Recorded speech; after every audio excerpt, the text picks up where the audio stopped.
Magandang araw mga kaibigan. Pag-usapan natin ngayon yung gaganaping peace rally ng Iglesia ni Cristo, sasamahan ng KOJC at iba pang sektor ng syudad bukas sa iba't ibang panig ng Pilipinas at ang pinakamalaki po sa Quirino Grandstand sa Manila. Okay.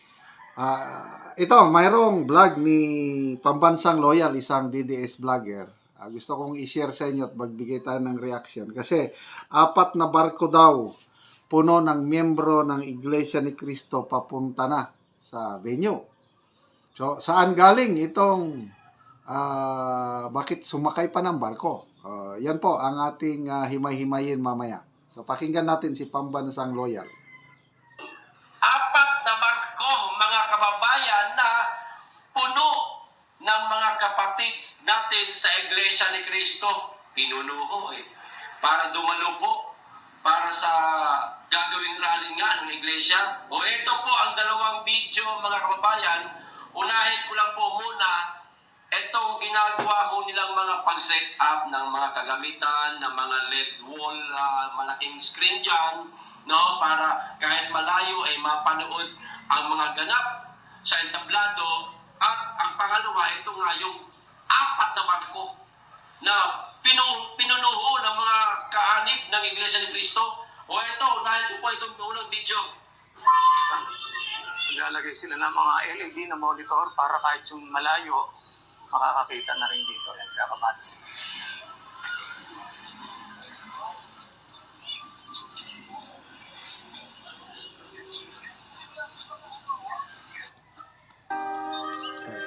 So,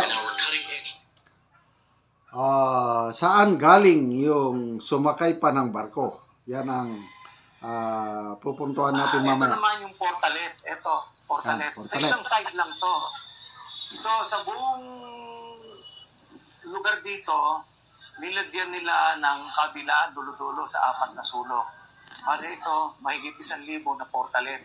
Wow! At ang sabi na nagmamanas itong portalet, every 2 hours, hihigupan nila ito. Kukuha na ng laman, para hindi mapuno. Yun po. Bali, mahigit 1,000 ng portalet sa 4 na sulok. Sa 4 na sulok siya. Ito nakakalat. Tapos every 2 hours, kukuhanan siya ng hihigupan siya. Yun po. Ayan po. Yan ang portalet. Ayan ang ginagawa nila paganda. Ayan, nakabit sa mga sound system. Ayan.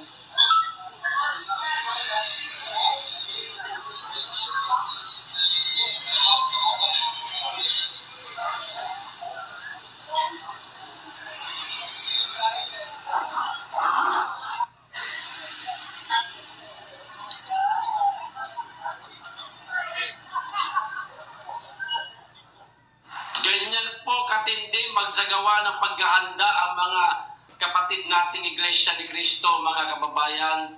Walang pinagkaiba po sa KOJC na talaga namang pinaghahanda ang maigi ang mga gagawing event. So, 4 na sulok sa dakong yaon, mga kababayan, ay napunuho ng 1,000 mahigit na portalet. Kaya hindi ho mag-aagawan kung saan po jijingle itong ating mga kababayan. Sana naman sa mga kababayan natin dadalo, wag ho tayong magkalat sa lugar at nakakahiya, no? At higit sa lahat, wag po kayong basta-basta si jijingle. Meron naman pong mga portalet na inilagay. Mahigit 1,000 ho yan. At ayon nga sa napanood natin, every 2 hours hihigupan para mapanatili po ang kalinisan at ang walang mabahong masangsang, mga kababayan. At ito naman yung pangalawang video kung saan napuno etong 4 na barko, mga kababayan. Grabe talaga, no? Tapos ngayon ang sasabihin o ang sinasabi ngayon na mga pulangaw, mga bangag vlogger, mga supporter ni Bangag, hakot daw ang ginagawa ng Iglesia. Abay, natural. Napakalalayo galing ng mga yan. Di ba? At wala namang kanya-kanyang sasakyan sasakyan niya mga yan, halimbawa man, kung mayroong sasakyan, hindi kaya tayo magreklamo sa traffic dahil sa dami ng sasakyan na mapapapunta sa lugar kung saan gaganapin sa grandstand. Hindi kaya mapuno o baka naman magreklamo na. O kaya ang ginawa, sa isang sasakyan na lang, katulad ng barko, mga bus, yun, lahat sila doon sama-sama, dalhin sila sa grandstand para dumalo sa pinakamalaking rally. O ito na yung video, mga kababayan. Puno po. Grabe. Punong-puno, upat na barko. Ayan. Ayan o. Punong-puno yan mga kanegosyo. At may second trip. Mamaya.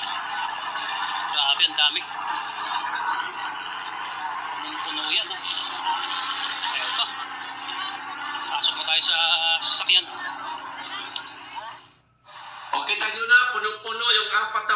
Okay, yung barko. Saan galing yung mga mag-attend? Okay. Ang rally sa Quirino Grandstand, 4 na region yan eh. Region 3, Central Luzon.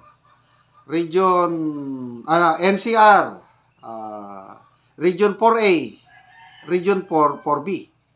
Ang Region 4B po, mga isla yan, Mindoro, Romblon, Palawan. Although sa Palawan, mayroong ano sila doon, dahil medyo malayo ng Palawan, mayroong gaganaping ding peace rally. So, ang alam ko, analysis ko lang ito yung sinakay sa barko, yun ang galing Mindoro at galing Romblon. Kasi mga isla yan. So, advance, nagbibiyahe na sila.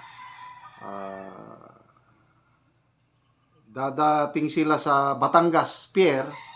Then, okay ay, pwedeng idiretso na sila sa Pier ng Manila. From Romblon or from Calapan City, baka idiretso na sila ng Manila Pier. Or pwede rin, dyan lang muna sa Batangas Pier, and then sasakay ng mga bus papuntang Grandstand. Anyway, napaka-organisado po ang galaw ng ating mga kapatid na iglesia. Kasi nga, nakagawa na sila ng ganito noon. Hindi ko lang matandaan kung anong year yung poverty walk, something like that, parang charity. Laban sa kapobrehon. Poverty.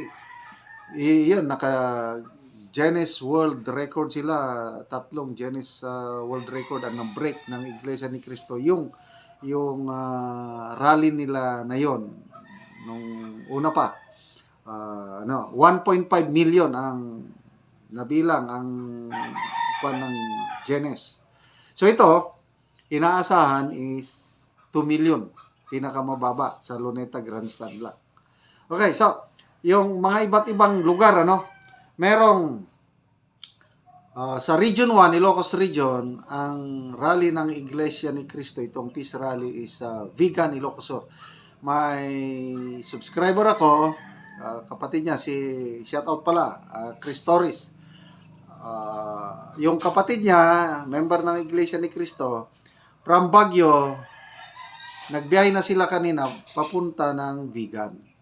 Ayan, for Region 1. Sa Region 2 naman, somewhere in Isabela. So, Region 3, 4A, and 4B and NCR, dyan na po sa Luneta Grandstand. And then, Palawan, may separate rally din doon sa Palawan dahil medyo malayo na, Papunta pa sila sa Luneta Grandstand, malayo. So, may separate venue sa Palawan. And then, sa Visayas naman is Cebu. Merong rally sa Cebu.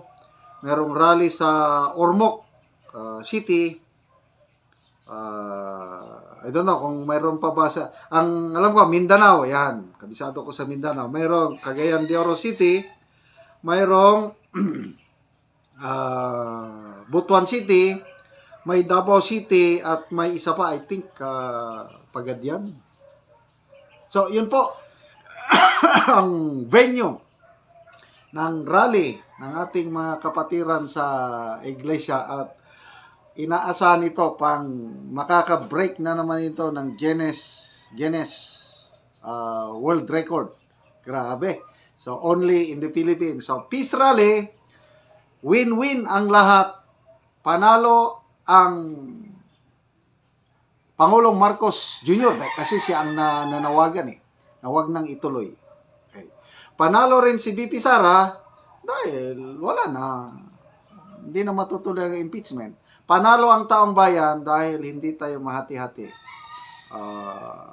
Walang may project na image na nagkakagulo na.